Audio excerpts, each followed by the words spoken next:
Hey guys, it's Mr. Bicen. I have gone live a little bit early, okay? I have gone live just a little bit early here because I'm ready to go. And I just think if we're ready to go, let's do as much of this further mechanics stuff that we can do. So, how is everybody feeling about further mechanics? This is definitely set to be a quieter live stream than usual because, first of all, it's further maths. Secondly, it's one of the options modules, so it's far less likely that there's going to be like a lot of people in this session. So please do be very active in the chat. If I ask any questions, I'd obviously love to hear from you guys.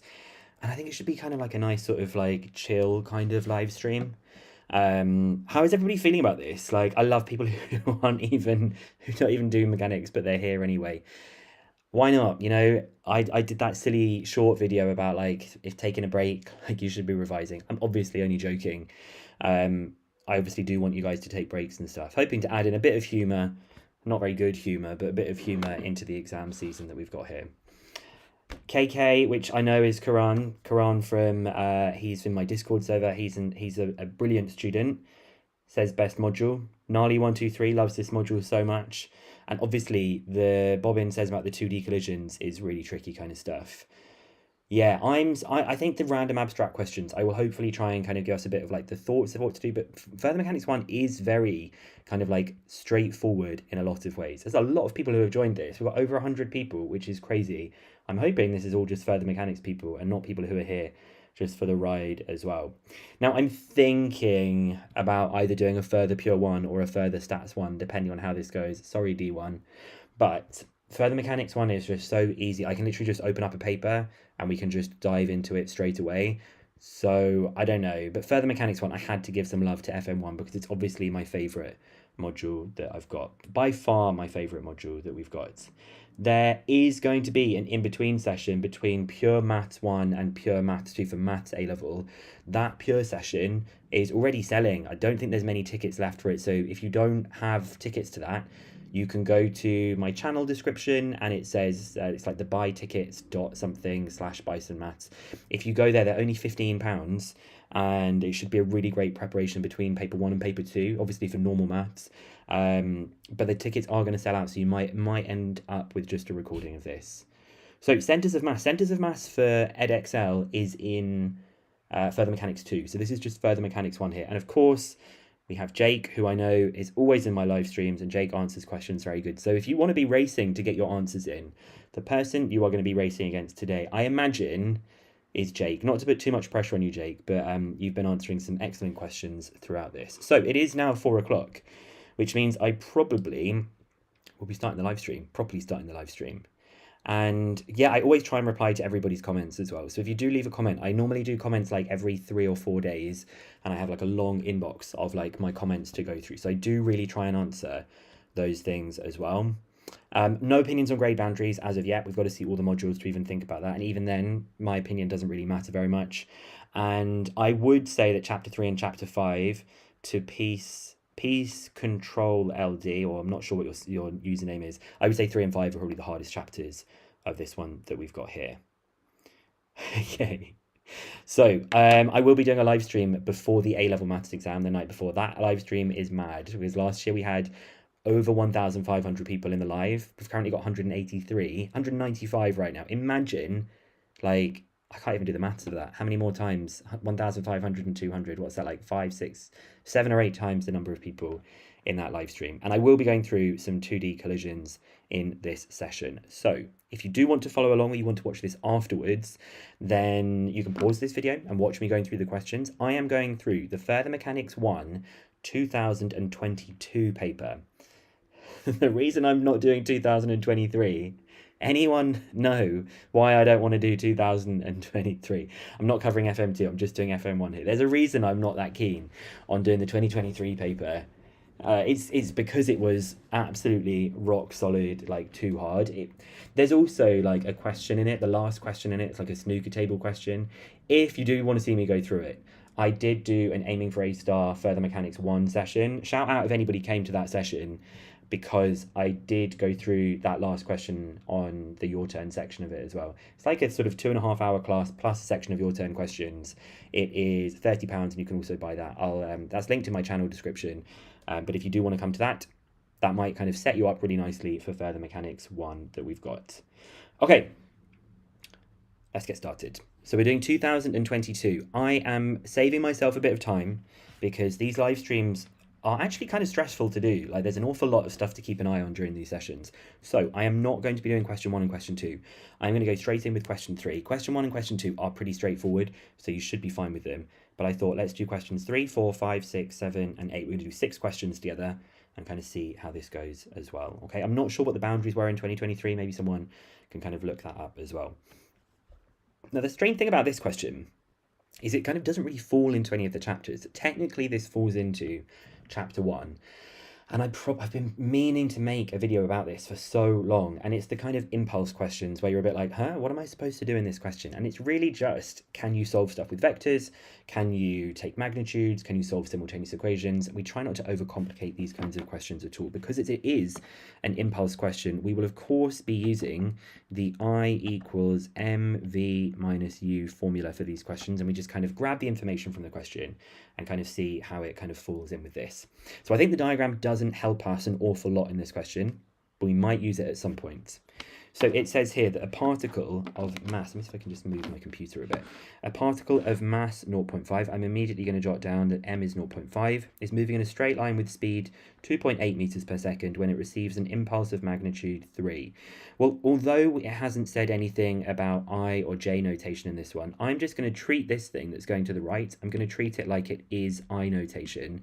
So I'm going to say that its initial velocity is that it's moving 2.8 to the right and nothing up or down like this. And it tells me that the magnitude of the impulse, so I'm going to write it like that, is equal to 3. And then there's this interesting sentence that the angle between the direction of motion of P immediately before receiving the impulse and the line of action of the impulse. So this thing here is the impulse, is alpha, where tan alpha is 4/3 as shown in figure 2.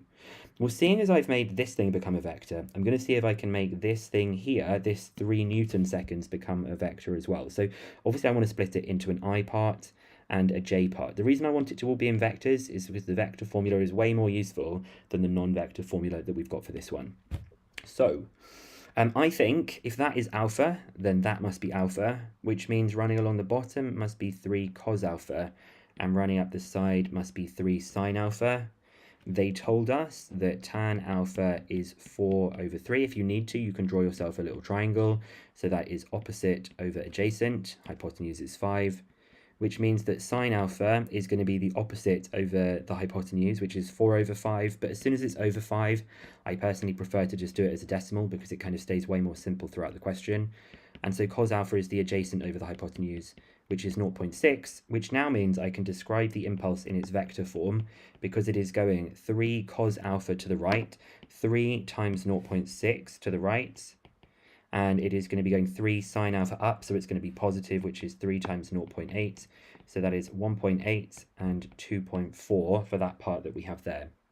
I think we've kind of extracted all the information that we need from the question. As typical for me, I haven't even read the question. We're trying to find the speed of P. In other words, I want to find out what V is equal to in this question. I love that there are some people who don't do further mechanics are here. Hello, Michael. Thank you for joining us. Maybe it can just be a bit relaxing to see some stuff, some other kinds of things, other kinds of maths, and see what it was that you were missing out on. So the impulse is 1.8 and 2.4. The mass is 0.5. The velocity is the thing I'm looking for, so I'll just leave it there. And that is 2.8 and 0 for u. You could obviously multiply by the 0.5. I'm going to just double both sides. And double 1.8 is 3.6. Double 2.4 is 4.8. I'm dealing with the 0.5 there by doubling, which is v minus 2.8 and 0. So my last thing, or penultimate thing, is to do the 3.6 plus the 2.8. Which is 6.4, and then the 4.8 plus the 0, which is 4.8. But of course, this will not give me the final mark. Have a look at the question again. Is there anything that I need to do in this question? A particular keyword that we are looking for here. Yeah, we've got to do the modulus to find the speed. So the speed is the square root of 6.4 squared plus 4.8 squared, and we've got a nice answer for this question. So I've already got the 6.4 squared plus the 4.8 squared, square root the answer, and we get 8 meters per second. No rounding or anything like that required. So we just get 8 meters per second. Shall I check the mark scheme as we go this time? Yeah, we're going to check the mark scheme as we go each time. So we do have the 8 meters per second for this. Methods often look a bit kind of messy with this stuff, but this is exactly the thing that we had here. So we are going to continue knowing that we got that bit correct with the 8 meters per second. So those questions are weird. Literally extract the information, go from them and kind of see what happens next. Like I said, if you do want extra support on this, I have got a much longer Further Mechanics 1 aiming for A-star session. I haven't linked it in the description because I just do these live streams for fun, really. But if you want it, you can go on my main channel homepage. There's a link and it takes you a link through to the box office. You've probably heard me talk about it a million times. But by coming to those sessions, you fund me to do this as my job and it allows me to kind of do YouTube throughout the year. So 2D collisions. However, it's question 4. So it shouldn't be too spicy, but it's going to be kind of tricky. I am going to read through the question, but I can see basically everything is on the diagram already. Let's just check in case there's anything extra that's in there. The two smooth uniform spheres, A and B, have equal radii. The mass of A is 3m and the mass of B is 4m, fine. They're moving on a smooth horizontal plane when they collide obliquely, fine. Immediately before they collide, A is moving with speed 3u at an angle 30 to the line of centres, fine, that's on the diagram. B is moving with speed 2u at 30 degrees to the line of centres, also on the diagram. The direction of motion of B is turned through an angle of 90 degrees by the collision. We can literally see that. Look, it was going like this and it has turned through 90 degrees. They've even told us that it's 60 degrees. So being particularly kind here of giving that extra information about the 60 degrees. And all they want us to do is to find the angle through which the direction of motion of A is turned as a result of the collision, and then some kind of impulse that is received by B here. So I don't really think too much about what we're aiming for. I'm just going to look at this diagram and see if we can kind of work out some things that we've got here, okay? So let's have a quick look at doing some resolving. I am going to resolve this 3u with the 30 so that it's going to be something going across, which is going to be my 3u cos 30. And then something going up like this, which is my 3u sine 30. And for the other one, going to the left, I have my 2u cos 30. And then upwards, I have my 2u sine 30 like this. Now, I'm probably going to redraw this diagram because I like it to be done in kind of a very standard way about how I do these. So I'll put my 3m and my 4m. I'm going to put the 3u cos 30, which is at the bottom. I'm going to put it to the top, and I'm going to do 3 cos 30 on my calculator just to keep things looking a bit neater, which is 3 root 3 over 2u. So I did the 3 cos 30. Obviously, it's being multiplied by u. The 2u cos 30 is going to the left, and 2 cos 30 is root 3. So we have a root 3u. Make sure that that square root is only over the 3 that you've got there, okay? And then we have the 3u sine 30. 3 sine 30 is just 3 over 2. So it's moving upwards here with 3 over 2u. And the other one is 2u sine 30. Again, I didn't need the calculator for this. It is just moving up with speed u like this. So although the before speeds were at the bottom, I've just written them at the top just because it tends to be the way that I do these questions. Obviously, if you don't do that, it really doesn't matter at all with this. Yeah, you shouldn't... Yeah, so you can do it. 3 significant figures will always be fine unless it says exact values, okay? Now, you know these kind of standard questions, we probably should say what we think is going to happen afterwards. So when I usually call them x and y. If I had x and y for the after speeds, which direction on my diagram am I going to put x and which direction am I going to put y by having a look at that top diagram? Tell me which direction x should be and tell me which direction y should be, just to keep this question kind of as neat as possible for this.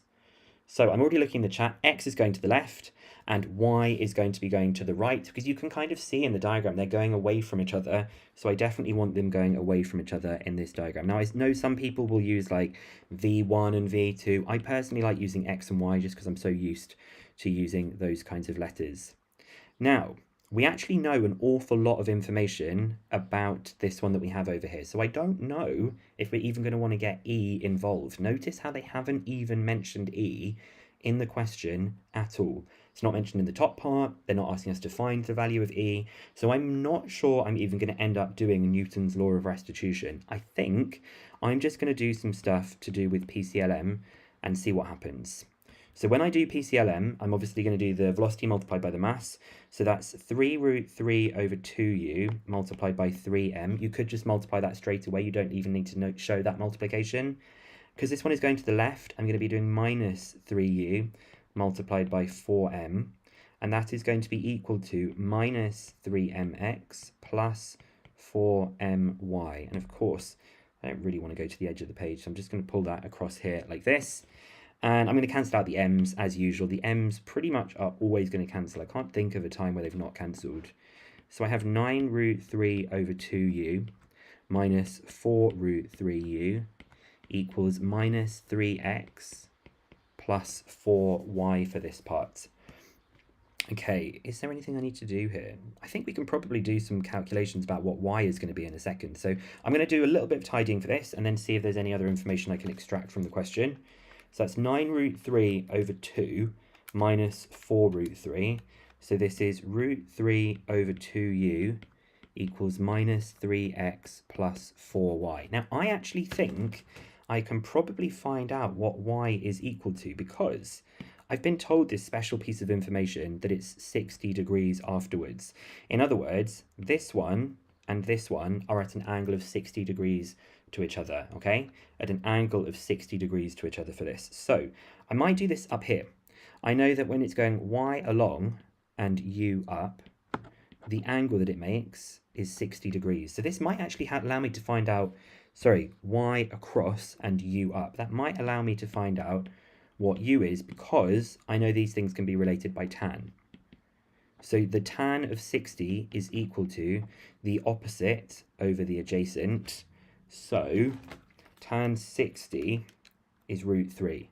So root 3 equals u over y.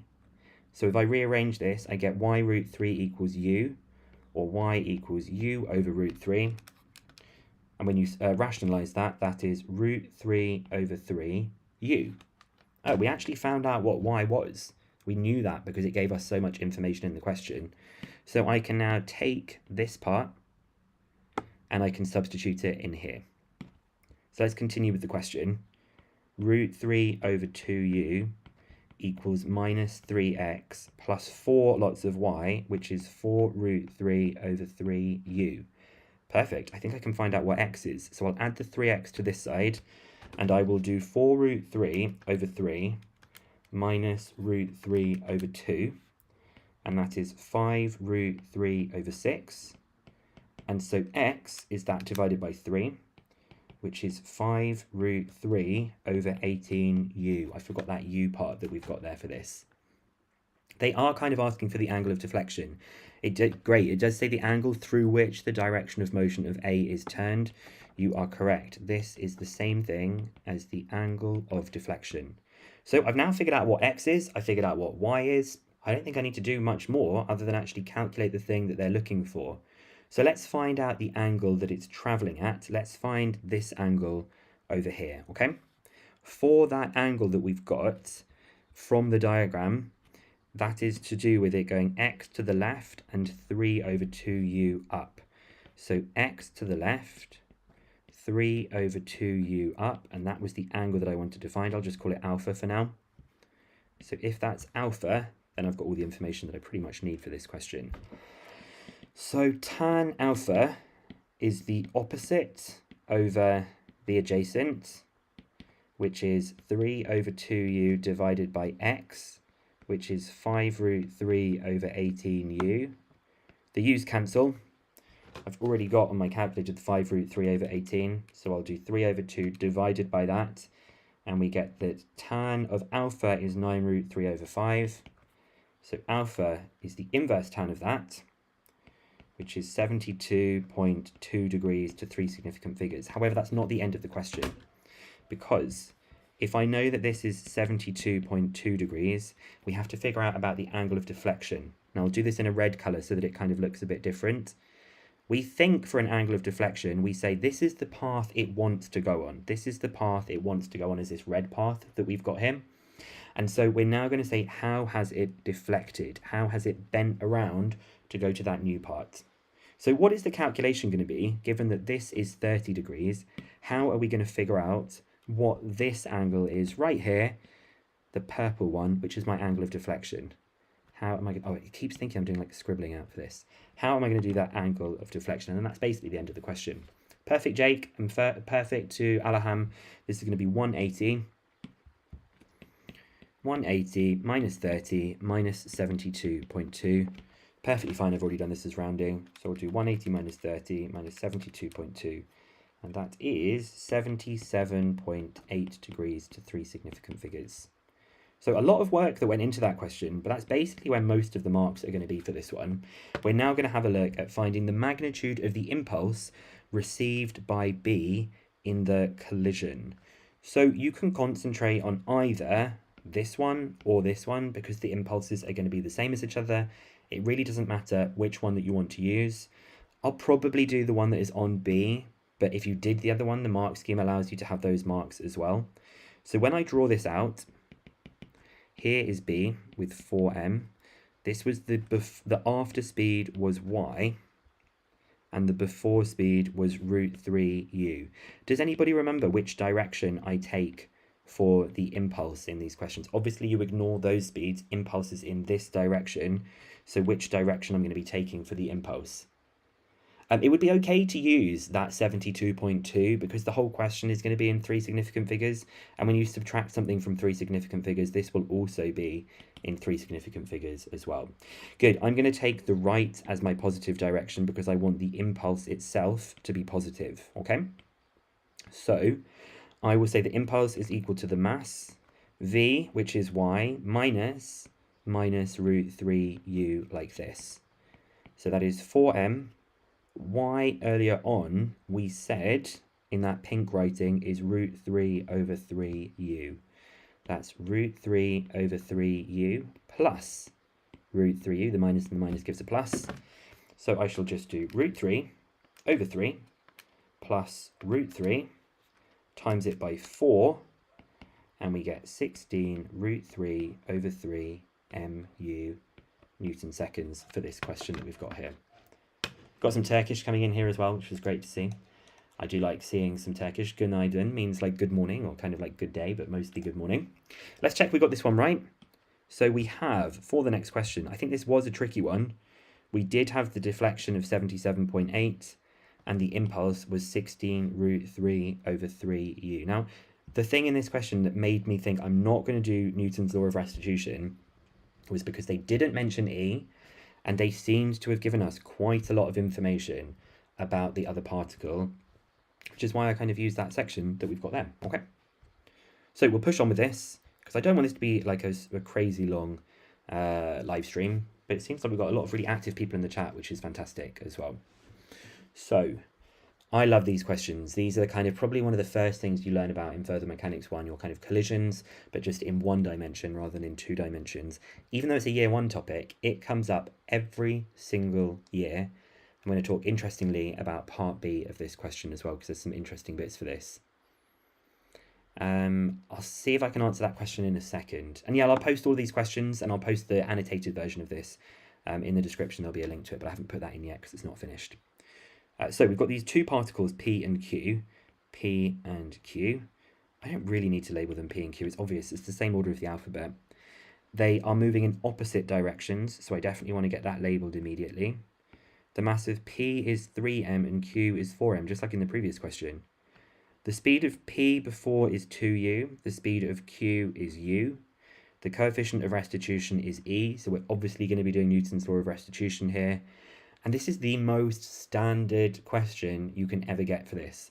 I want to see 2 acronyms in the chat. What are the 2 things that I'm going to be doing in order to get these 6 marks? Every Further Mechanics question is so formulaic. Very good. PCLM, NLR, or CLM and NLR. Perfect. So let's dive in. But I'm going to just put these as whatever. So I'm just going to call this one X and this one Y. I don't know anything about them just yet, but I'm just going to call them X and Y. If I need to adapt it later, I can do with positives and negatives. So I like to do PCLM. I'm going to go a little bit quicker this time. So I'm going to multiply, and then multiply, make them equal. So that's going to be a 6mu minus a 4mu, because it's going to the left, is equal to 3mx plus 4my. Classic. The m's cancel. And we get 2u equals 3x plus 4y. Newton's law of restitution. E is equal to the speed of separation over the speed of approach. I will tell you the speed of separation. Can you tell me the speed of approach, please? So the speed of separation has to be y minus x. Obviously, y is faster than x in this setup. What's the speed of approach for this one that we've got here? Yeah, we don't need silly stuff in the chat. We just want this to be as focused as possible. Ali, you're doing a very good job. Thank you so much. Because I'd like it if everyone can just kind of focus as much as possible. To the middle, 3u. They're both going together, so the speed of approach is 3u. So all I do now is I will have my 3eu equals y minus x. I want to simply solve this equation and this equation simultaneously. Now I'm trying to find the speed of q, which is y. So in order to find y, I will make x the subject. I'm going to make x the subject of the second one. I just think it looks easier to do. So I'll add the x here, and I will do y minus 3eu. And this x value, I'm just going to substitute into that equation there, so that I end up with 2u equals 3 lots of this one, which is 3y minus 9eu plus 4y. So I shall do the 2u plus the 9eu equals 7y. Already feeling happy to see the 7y because there's this 7 that we've got here, so that's perfectly good. And we will factorize out the u on the left-hand side. So when I factor out the u, I get 2 plus 9e equals 7y. I will divide by the 7, and I will make it exactly look like they did. They had it with the 9e first, and then they had the 2 afterwards. So we did that, show that for 6 marks for this. Generally, it's going to be 2 marks for the 2 marks for this, 2 marks for this, a mark for solving simultaneously, and a final mark for solving it simultaneously and getting the correct answer. Now, I'm not even going to read the next bit of the question. I would say 9 times out of 10, maybe even 95 times out of 100, you're going to need to find out what x is equal to as well. So I'm going to just do that, and then I'm going to read through what's happening in the next part of the question. I am going to find out what x is equal to, because I think it is going to be useful. So x is equal to y minus 3eu. I literally would do this every single time. So I'll take the y part, which is here, and I'm going to expand those brackets. So that's 9 over 7eu plus 2 over 7u. And I'm going to subtract 3eu to find out what x is equal to. So I have a 2 over 7u. And I will then do 9 over 7 minus 3, which is minus 12 over 7 EU. I know they've not asked for this, but this is just typical me. I love to factorize, find out the extra things that I need in case they're going to come up in the question. So they both have a highest common factor of 2/7 U. That will leave me with a 1 minus 6e. Does that work? Yes and yes. Right, now I know what x is. I'm going to read the question again, because I now know that this is my x and my y value. The question says, after the collision with P, this is P, the particle Q collides directly with a fixed vertical wall. So there is going to be this wall added in, and it rebounds. The wall is perpendicular to the direction of motion of Q. The coefficient of restitution between Q and the wall is 1/2. Okay, let's deal with that, and then we'll actually read the question. So after y hits this wall that's over here, it was bouncing in with y, which was u over 7, 9e plus 2. Is that correct? U over 7, 9e plus 2. It hits the wall, and it bounces back with a coefficient of restitution of 1/2. So it's just going to get halved. 1/2 of this is u over 14, 9e plus 2. So that is what's happened to the Q particle. And then we have the P particle, which is traveling to the right, according to our calculation, with x, which is 2/7 u, 1 minus 6e. Now, this is not particularly interesting, because if it is traveling to the right, obviously they're going to collide with each other. So if we're going to now answer the question, which says, find the complete range of possible values for E, of which there is a second collision between P and Q, well, obviously, if it's moving to the right, there will be another collision. So let's play around with this and investigate what would happen if instead of it going to the right, it was going to the left. What would I need to change about this? Instead of thinking it was going to the right, I can never know which way you're going to look at things. Instead of it going to the right in the diagram, then it's going to be going to the left. What do I need to do to this? I need to negate it. So if it's going to the left, that means that it is 2/7 u 6e minus 1, okay? So I'm going to treat it as though it's going to the left because this is more interesting. If there is another collision, this one has to be going faster than this one for it to catch up. That's the only way that it will catch up with it. So u over 14, 9e plus 2 is going faster than 2/7 u 6e minus 1. Why can I not put an or equal to sign? What would happen if they were equal to each other? What would happen if they were equal to each other? What would happen if they were equal to each other? There's always a little bit of a delay in a live stream. They'll be traveling at the same speed. It would never catch up. They would literally just be traveling like, I can't even do this with my hands. They'd be like traveling at the same speed and they would never catch up with each other. Some fantastic people in the chat with this. So we will get rid of that or equal to sign. We will simplify this by getting rid of the u's on both sides. I'm going to multiply both sides by 14 so that I get 9e plus 2 is greater than 2/7 times 14 is 4. So that is going to be 4 6e minus 1. And then we just solve this inequality. So 24 minus 9 is 15. 6 divided by 15, yes, I'm using my calculator, is 2/5. So E has got to be less than 2/5. So E has got to be between 0 and 2/5. Now, can E be equal to 0? Yeah, I think E could be equal to 0. I think that would be fine. So I think we can say that it could be equal to 0. I hope I'm not going to regret that in the mark scheme and see if E can or not be equal to 0. Maybe I need to check something about that. So no, it cannot be equal to 0. Why can it not be equal to 0? Let's think what would happen if E was equal to 0. If E was equal to 0, then Y would be equal to 2/7 u, and X would be equal to 2/7 u. So that seems very strange. I feel like it should be allowed. If E was equal to 0, Y... So I don't know the answer to this, guys, but in the mark scheme, it says you cannot have or equal to. So I'd love to know why this would happen. It's not... Alaham says it would make the speed of rebound 0, but it's not this. This isn't the E that I'm talking about. I'm not talking about this E. I'm talking about another one for this. So I'm not sure why they say that E cannot be 0. It's very strange. If it was going to the right, it would be going 2/7 u. I don't know if I agree with that, but anyway, it is not allowed. I wonder if afterwards I'll be able to answer this, or maybe in a future bit when someone's looking through this video, someone will have a better answer than I've got for this one. I don't...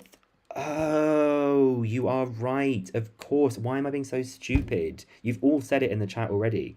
In the first collision, they would combine. Thank you, score guy.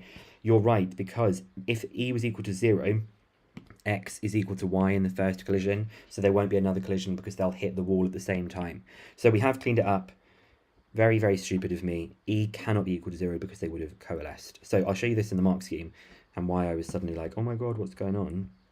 This is the range of stuff that we are looking for here. And it does say in the notes that we need both ends of the interval, and it must be a strict inequality at both ends for this. Of course, they would have coalesced if that was the case. Thank you everybody for saving me in the chat. This is my favorite module. I can't make an embarrassment of myself like this. Now, when you see a question like this, you know the topic before even having to read the question. Oh, coalesce means that they are like moving together as one single thing. So there won't be another collision because they've kind of already stuck and joined together like this. What is this topic? What is this topic? Just looking at this, we know what this topic must be. Work energy, of course. This is a work energy question that we have here. And it's interesting because it's a connected particles one, which is one of the more unusual types of questions that we have here. So most of the stuff, again, is on the diagram. Two blocks A and B of masses 2 and 4 kilograms are attached to ends of light inextensible string. Thank God they're inextensible. Initially, A is held on a fixed rough plane. The plane is inclined to the horizontal at an angle theta, where tan theta is 3/4. This is further math, so I'm going to go in pretty quick here. This means that sine theta is 3/5 and cos theta is 4/5, which is 0.8. The string passes over a small, smooth, light pulley that is fixed at the top of the plane. Yeah, we know, it's the same every time. The part of the string from A to P is parallel to the line of greatest slope of the plane. Yeah, we know, we can see it in the diagram. Block A is held on the plane with the distance AP greater than 3 meters. Okay, I can see it's greater than 3 meters, fine. B hangs freely below P at a distance of 3 meters above the ground, as shown in the figure. The coefficient of friction is mu. Block A is released from rest with the string taut. By modelling the blocks as particles, find the potential energy lost by the whole system as a result of B falling 3 meters. Okay, we know that potential energy is gravitational potential energy that we've got here, right? So we're just going to find overall what the loss of energy is. Well, B is going to lose gravitational potential energy because it moves down, but A is going to move up, so it is going to gain gravitational potential energy, which just means we need to find the gravitational potential energy of B, the gravitational increase in A, and just subtract that from the loss of gravitational potential energy for B that we've got here. If they were not inextensible, you just wouldn't get asked it, not extensible, okay? And this is the 2022 paper that we've got here. So, for part A of the question, let's say the GPE loss of B, that is literally just mgh, that's the formula. And in this case, the mass is 4, so it's going to be 4g times 3. 4g times 3, which is 12g. I'll do the gravitational potential energy gained by A. Again, it is mgh is the formula, but there's a little shortcut for this. The h part for D that we've got here, for A, what is the shortcut of finding out what that height is, given that we know it's traveling 3 meters and the angle is theta? Good, 3 sine theta, d sine theta. So this is going to be the height is 3 sine theta, and the mass of A is 2 kilograms. So it is 2g times 3 sine theta, which is 2g times 3. Sine theta was 0.6. So 2 times 3 times 0.6, that is 3.6g. So the GPE loss in total is the 12g from B minus the 3.6g from A, which is 82.32 joules. Tell me something though. Tell me something about this. Already on to my second glass of water. Has to be to 2 or 3 significant figures. So either 82 joules or 82.3 joules to 3 significant figures for this question. Okay? How many marks is that? Probably 2? 3 marks. Given that the speed of B at the instant it hits the ground is 4.5 meters per second, and ignoring air resistance, use the work energy principle to find the value of mu. Okay, so I'm going to sort of answer this one. We're talking about what energy is going on in this question. So we're going to think about the initial energy, and then we're going to think about the final energy. Now, initially, there is no kinetic energy. They are starting from rest, so I'm not going to do any kinetic energy. Initially, this one has gravitational potential energy. I could use part A. I personally like to do this question completely from scratch and fresh. So I'm going to start off with and say that initially, B has gravitational potential energy. I don't think there's any other energy we need to take in. It's either kinetic or gravitational potential energy. So initially, there's this. Finally, B has no gravitational potential energy, but A has gravitational potential energy. And there is the kinetic energy. So there is B's kinetic energy and A's kinetic energy. And there is one more thing that needs to be included with this one. We need to, someone's kind of already answered it as a question. It's the work done. The work done is always on the right-hand side because this energy is like what's in the system. And we're saying all of that energy in the system gets converted to all these things that are on the left. All those things that are on the right are what it has at the end, and the work done is also what it's kind of like that energy has been dissipated to as well. So I don't know if you've seen me do this before, but write down all of our key values. This one I don't need to because I already know it was 12g. I know that this one was already 3.6g. The velocity is 4.5 for both of them. The mass was 4 and the mass was 2. The work done, the distance that it travels is 3. So I need to find the force or the friction. Okay, we haven't actually done that, so I'm going to go back to the top of the diagram and find out the value of the friction. For A, we have the normal reaction and the 2g, which gets split into these two things. This one is 2g cos theta, which means R is 2g cos theta. And so the friction is mu R, which is 2g cos theta multiplied by mu. And cos theta is 0.8, so that's 2 times 0.8, that is 1.6g mu. 1.6g mu. Hope I haven't made any mistakes here. 1.6g mu. So I'm just going to continue now with all of my kinetic energies and things. So it's going to be 1/2 times the mass times the velocity squared, plus 1/2 times the mass times the velocity squared, plus 3 times 1.6g mu. So on my calculator, I'm basically going to do 12g minus this, minus this, minus this. So 12 times 9.8 minus 3.6 times 9.8 minus 1/2 of 4 of 4.5 squared minus 1/2 of 2 of 4.5 squared. And we get 21.57 is equal to 3 times 1.6g mu. So I'll divide it by 3, I'll divide it by 1.6, I'll divide it by g, and I'm going to give it to 3 significant figures, which is 0.459 to 3 significant figures for this question, okay? I don't think you can do this with tension. This has all got to be energy. There's no tension coming up in this question whatsoever, okay? So keeping it easy, keeping the equation written out nice and clear is a good one for this. After B hits the ground, A continues to move up the plane but does not reach the pulley in the subsequent motion. Block A comes to a rest after moving a total distance of 3 plus d meters. So it's moving d extra from its point of release. Ignoring air resistance, use the work energy principle to find the value of d. Now, because B has hit the floor, we're not really considering anything to do with it at all. Okay, it's given all of its energy that it has done. It has contributed it to the work done. It's contributed it to its speed increasing. It's made A get faster. That's all the stuff that's already happened. So we're now thinking for this part of the journey, how it's going to travel that little bit further. So it initially has kinetic energy, and that is going to get converted into gravitational potential energy as it moves further up the slope and work done against friction. So it's a much more simple part C of the question. We're now just considering A. Its kinetic energy is going to get converted into gravitational potential energy plus work done.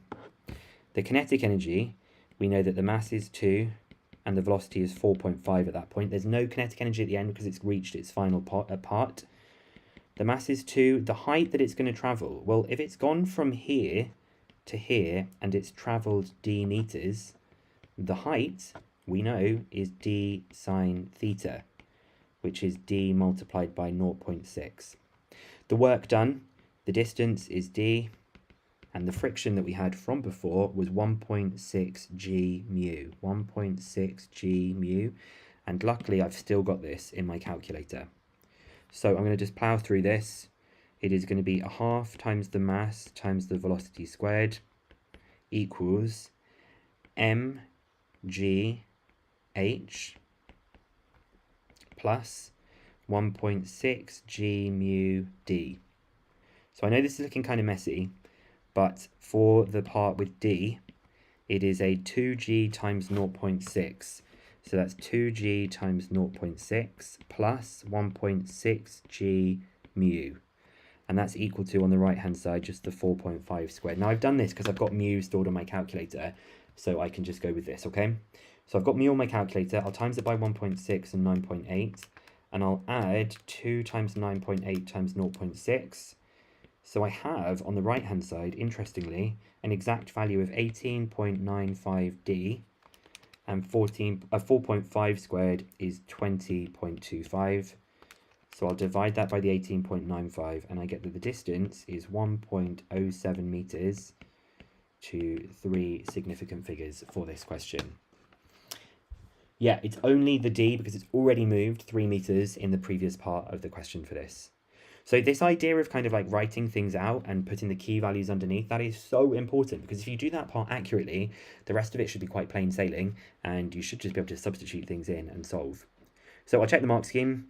We have the 82 joules for the beginning part. It did have to be rounded, or 82.3. The 0.459, again, they prefer it rounded, and the 1.07 meters, but if in doubt, you can always round it to 2 significant figures, and we have that 1.1 meters for this. So we've got 2 questions left. I was hoping this was going to take about an hour. It's probably going to be about an hour for this. I have not been looking at the chat very much today. The harder the questions are, the more drawn into the questions I get and not in the chat, but I know that you have got you've got Ali with you, who's been really good at answering people's questions and being involved with stuff as well.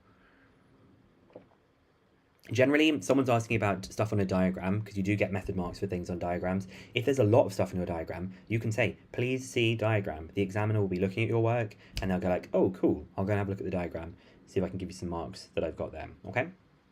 So, here we go. A natural spring of natural length. So important that it's a spring. If it's a string, no compression. If it's a spring, then there is compression.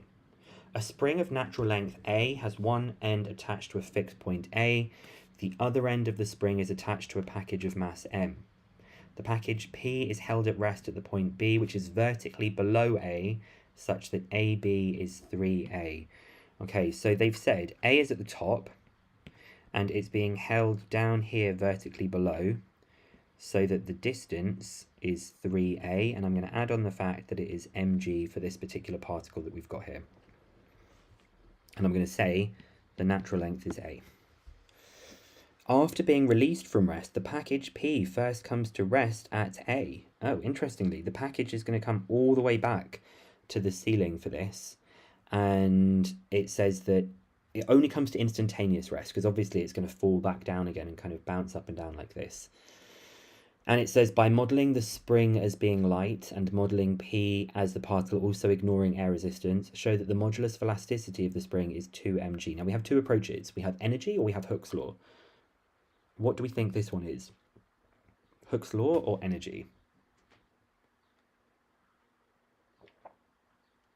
This is energy, right? Because it's not in some kind of stable position with this. So I'm going to think of what energy it has. I'm going to draw this as my kind of 0 level, and I think initially it's got elastic potential energy. All of that elastic potential energy is going to get converted into elastic potential energy because the spring is in compression here, plus some gravitational potential energy, but no kinetic because of the fact that it's completely at rest at the beginning and it's at rest at the end. So I'm going to write down some of my key values. First of all, the natural length is A. We also need to know what the extension is. The extension in the first part is 2A. The extension or the compression is going to be for this part. This natural length is A, it's gone all the way to the top, so it's fully compressed, which is going to be A. And the height that it has moved up is 3A. So I think we're ready to just go straight in and do all of the equations. So I'm going to do my lambda x squared over 2L equals lambda x squared over 2L plus mgh. So I can cancel this. This 2a cancels with this. This a cancels with this. So I have 2a lambda equals a half a lambda plus 3mga. Cool, I can cancel the a's from everything. And 2 minus a half is 3 over 2. So 3 over 2 lambda is 3mg. And of course, I'm going to do this. 3 times 2 divided by 3 is 2. So lambda is 2 mg for this question. Now, typically, if you have an energy question, you're likely to have a Hooke's law question somewhere else in this as well, okay? So we did this. We showed that modulus elasticity was 2 mg. It now says, show that P attains its maximum speed when the extension of the spring is a half. Talk to me about when a particle achieves its maximum speed. When or what condition allows us for something to reach its maximum speed? And that gives me, again, a chance to have some water. Good, loads and loads of different answers for this. People are saying that the acceleration is 0. Love that. The maximum velocity is when the tension is equal to the weight. T equals mg. Mg equals T. Equilibrium. Love all of these things that people are saying. It's in equilibrium. So for part B, part 1, in equilibrium. So there's the tension. There's the mg. That means that T is equal to mg. This was my equilibrium equation. Now I will do my Hooke's law. So T equals lambda x over L. So T is mg, lambda is 2mg, x is the thing I want, and A is the natural length of the spring.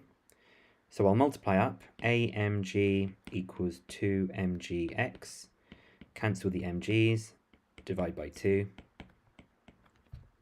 x is equal to a half. Now obviously it's extended by a half, it's not going to be compressed by a half A. So it says, show that it attains its maximum speed when the extension of the spring is a half A. So I would say, so max speed is when extension is a half A. Probably doesn't need a written bit, but I'm being extra there.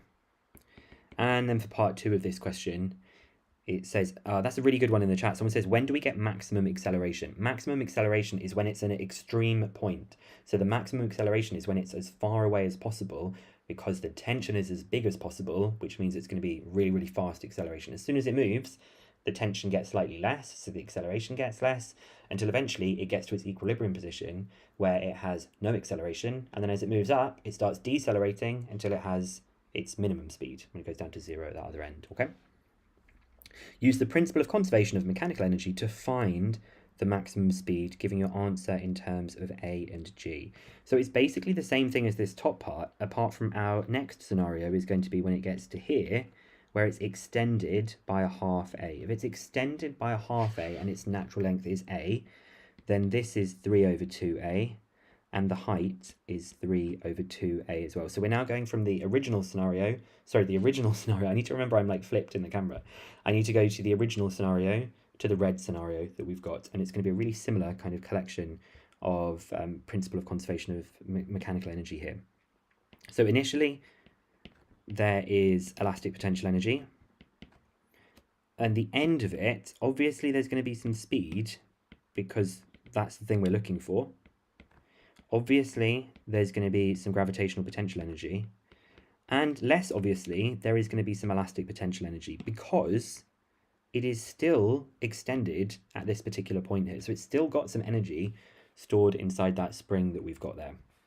Again, we're going to write down all our key values. I know we calculated this initial elastic potential energy, but I'm going to do it anyway.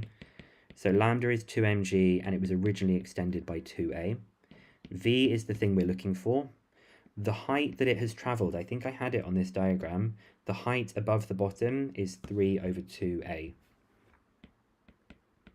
And the elastic potential energy at the end, the lambda is still 2mg, and the extension is a half a. Once you've done that and you're sure that's correct, the rest of it is just solving a really straightforward equation.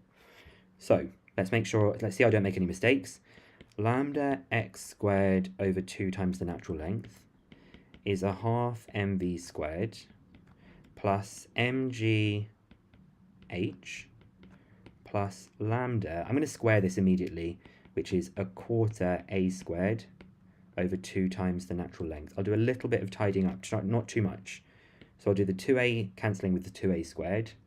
I will cancel this 2 with this, and I will cancel this squared with this a. So that I'm left with 4mga equals a half mv squared plus 3 over 2 mga plus a quarter mga. They do all have an m, so I will deal with that. And then on my calculator, I will do 4 minus 3 over 2 minus a quarter. 4 minus 3 over 2 minus a quarter. So I have 9 over 4 GA is a half V squared. I'll double it. So 9 over 2 GA is equal to V squared, which means V is the square root of 9 over 2 GA. If you want to write that by square rooting it, we can say that it is 3 root 2 over 2 root GA, but they would accept either of these kind of answers for how it's written. Obviously, the GA needs to have a square root because that thing is also being done like this. Yeah, .8 saying, I love it when things cancel out like this. They have to cancel out because if you get used to doing these questions, V is never going to be in terms of M. It is always going to be in terms of G and L or G and A, whatever the natural length is for this. So the mark scheme, oh, I haven't finished it because there is one more thing which I was squeezing up here. In reality, the spring is not light. State one way in which this would affect your energy equation in part B. Well, in part B, when we did the energy equation in part B, I think I would need to take into account any of the things like the gravitational potential energy of the spring because it has a mass. So I would need to take the spring's mass into account for the energy. I hope that's enough. I'll see what they say in the mark scheme for this, okay? So we did have to show that for the 2mg, and we have this. This doesn't look like what we've got, but it is the same as this, okay? The 3 on the, I don't know why they've written it that, but our one, I guarantee, is equivalent to the same as that one. And they've said we need to include the GPE of the spring. So maybe I needed to be more specific. They want us to say the kinetic energy or the GPE. So I wonder if mine would be accepted for this bit because I didn't even say this. Must be specific, not just the GPE changes. Okay. So I'm going to just add in something to make sure we get the mark for this. Take the spring's mass into account for the potential energy. Okay. Okay, it doesn't look like I've missed too much stuff in the chat. We are now on to the last question, which is pretty good timing, just going a little bit over 1 hour. It is one of my favourite parts. It is the collisions that's on a diagram with a single sphere, and it's blending it with vectors, which is a massive clue to use the formulae. Who knows the formulae? Can someone type in one of the two formulae, or both of them, if they can do? Yeah, I lose marks all the time for this kind of stuff. Yeah, good, you know these formulas, right? U.W equals V.W minus EU.I equals V.I. We've got some absolute pros in here as well. These formulae, so good, in the mark schemes and everything, okay? So we're not going to jump to the formula too quickly because we're going to see what's going on. You've probably seen this one before. Figure 5 represents the plan view of part of a smooth horizontal floor where RS and ST are smooth fixed vertical walls. Fine. They're currently talking about this and this. The vector RS is in the direction I. Well, it's like, yeah, I can see that, thank you. But I will annotate this one. The vector ST is in the direction 2, 1. That's kind of a bit more useful. A small ball is projected across the floor towards RS.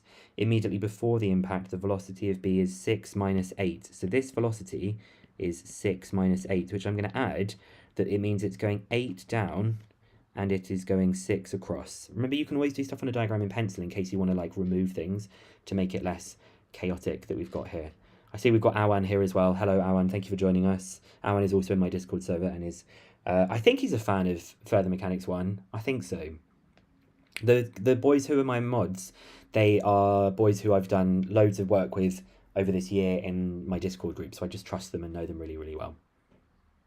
Okay. And it says, what does it say? The ball bounces off RS and then hits ST. The ball is modelled as a particle. Given that the coefficient of restitution between B and RS is E, find the full range of possible values of E. Okay, well, I know that the coefficient of restitution with this is E, so I can pretty much think what's going to happen to the ball as it bounces off afterwards. We know that the 6 stays the same, but the 8 that we have as it's going down is going to be going up, and it's going to be going up with an 8E because it's being multiplied by E. Now, the key thing is they're not asking us to do anything to do with this collision yet, but they do tell us that there is another collision with it. So in what scenario, if I was going to draw a speed of it here, so at the moment it's going to hit the wall here, in what scenario would it never hit this wall that we've got here? In what scenario would this never hit this wall that we have. Bearing in mind this wall does go on infinitely long that we've got here. It's parallel. It will not hit it if it is parallel to the wall. So we're going to try and say, there's loads of ways of thinking about this. My brain, I just like gradient. I want the gradient of this one, the 80 and the 6, I want that gradient to be less steep than the 2, 1 that we have here. You can do it with vectors, you can do it with gradients, whatever you want, but I'm going to do it with gradient. So I want the gradient of this first part, which is 8e over 6, change in y over change in x. I want it to be less steep than the gradient of this one, which, remember, that's going 2 across and 1 up, like this. So that's going to be the change in y over the change in x. That's all I need to do to be able to get this part. I do decision maths. I just do not like decision maths very much. I'm so sorry. One day I'll like it again, but I haven't done it for quite a long time. So when we solve this, we get that e is less than 3/8 for this question. And of course, e could e be 0? Let's think about that. Hence, it does say full range, so we need to think about the bottom part. Now, if e was equal to 0, this would be 0, and it would just slide along this part. So it actually wouldn't hit the wall, it would just be sliding along here, and it would just kind of slide all the way along the wall. So there wouldn't be another collision. So I'm not going to let it equal. I'm going to say, nope, it is not allowed to be equal to that. And then perhaps my favourite question of the whole thing, because it's 7 marks, that is just like substitute stuff into a formula. It says it is now given that e equals 1/4, and the coefficient of restitution between b and st, in other words, the second wall, is 1/2. So because e is 1/4, this velocity is going to be 6 across and 2 up. So it was previously 6 across and 8e up, which means that now, for this second collision, the initial velocity before that collision is going to be 6, 2. Okay? The coefficient of restitution with the next wall is 1/2, and the direction of this wall, the direction of w, they told us in the question, is 2, 1 that we have right here. Okay? Now, does anybody know who's been to my sessions, how can I find out the direction of the impulse? It's not the impulse, it's the direction of the impulse. How can I find it using the w that we've got there? Flip and negate one of them. I will flip. I don't care which one I negate, I'll negate that one. By flipping and negating one, you make those two vectors perpendicular to each other. 2, 1 dotted with -1, 2 is 0, so they are perpendicular to each other. And of course, we know that the impulse on this part here, the impulse is perpendicular to the wall. That's why I'm using this, okay? So we're going to use our formulae, our lovely, lovely formulae for this. We're trying to find out the velocity of B after its impact with the wall, of course. That's the only thing we don't have here. We are, of course, trying to find out what the velocity is equal to. I could put it as question mark. I'm going to call it A and B. You could call it X and Y, whatever you want to.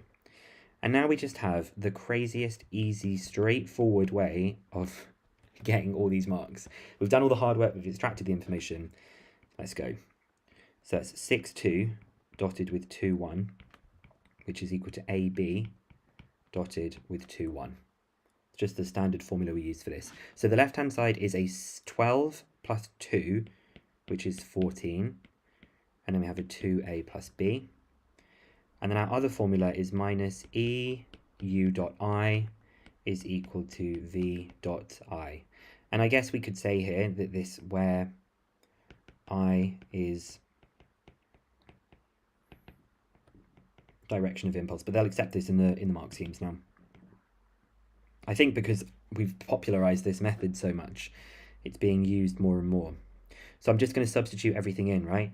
That is that E is 1/2, U is 6, 2, the impulse direction is -1, 2, V is AB, and the impulse direction is -1, 2. We're going to get some simultaneous equations, and we're made up, we're done.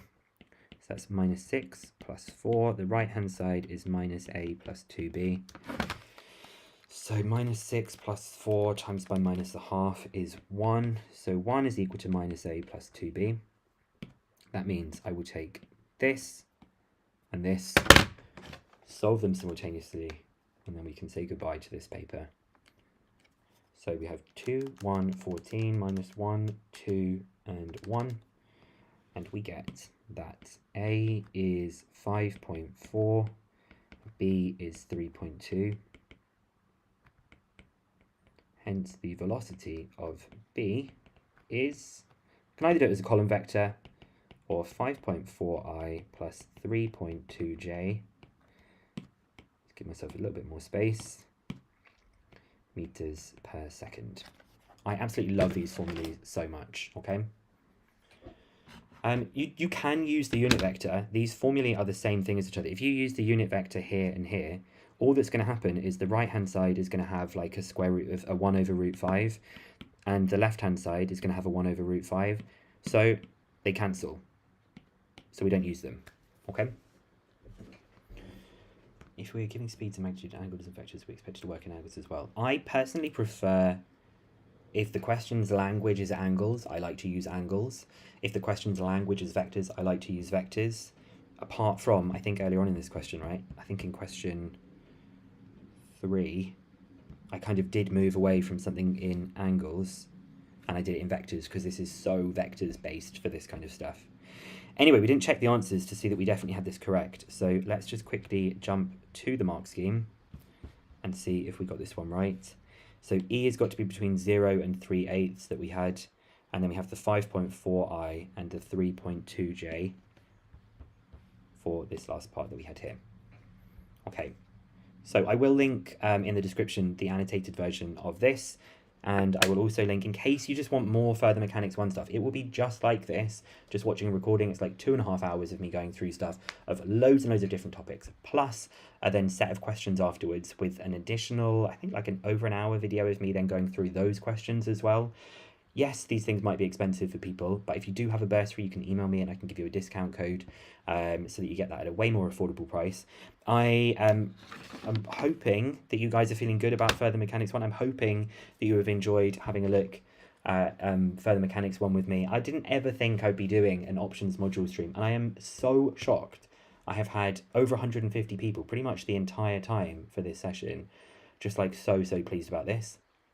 The in-between session, which is the £15 session that is going to sell out, is on Saturday the 7th of June, in between Pure Paper 1 and Pure Paper 2, from 9:30 to 12:30, again with a set of questions and a Your Turn video going through all of those extra questions. It is going to sell out. If you want it, you better go to it. I don't know if anyone can grab that link and put it in the chat. It would be really helpful to do this. Ali, you are so right. Everyone is going to smash this.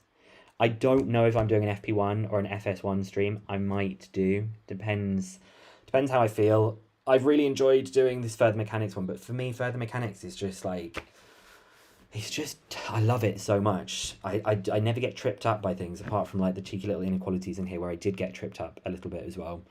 But I just love Further Mechanics. Like Further Mechanics 2 was one of the papers when I sat it last year that I got 75 out of 75. Further Mechanics 1, they dropped me a couple of marks because of the way that I like explained things, which made me really annoyed.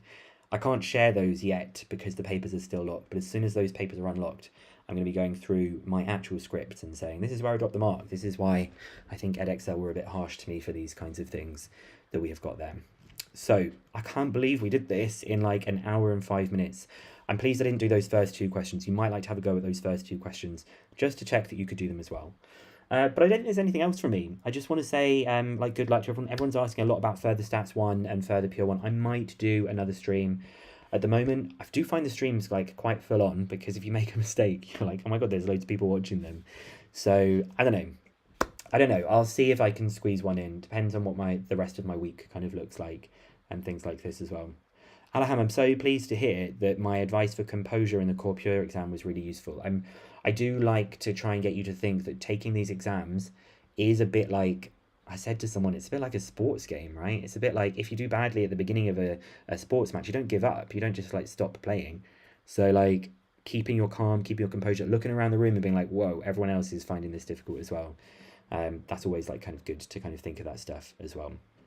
Good place to find really hard questions. Madass Maths is really good for Further Mechanics 1 and stuff like this.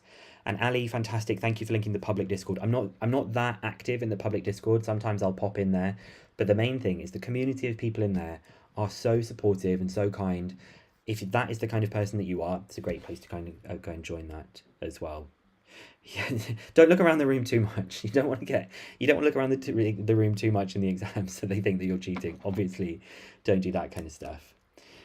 Yes, the M4 papers from the old spec does have some questions on collisions as well. So if you want to go and like delve into some old questions, there are some things there as well. My favorite sport. I'm not a very sporty person.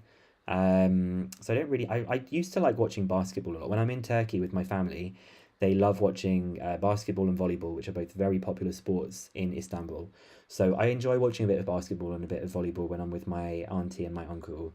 But in the UK, I don't tend to watch an awful lot of sport. I much prefer like live music and the theatre and stuff like that kind of stuff. You guys are going to do absolutely brilliantly. The fact you've been here in this live stream tells me you're very motivated students. And I'm just wishing you the absolute best of luck for this kind of stuff. Oh, you've been to the Prince's Islands. The Prince's Islands just near Istanbul are absolutely beautiful, beautiful islands. I love those places so much. Okay. Okay, cool. I'm going to sign off now, guys. I've actually got this is my Turkish t-shirt as well. Miyav. It's from a shop that's called Mavi. This is boring. I'm not even going to tell you. Whatever. Okay. I am wishing you so much luck. I will hopefully see you in a live session. I might see you in another live stream. I might see you in my in-between session. Yeah. Okay, I get so distracted by the chat. Good luck, everybody. I'm going to close this down right now, okay? Have a good one. Get some revision done. Don't work too hard. Take a break when you need one. Bye, guys.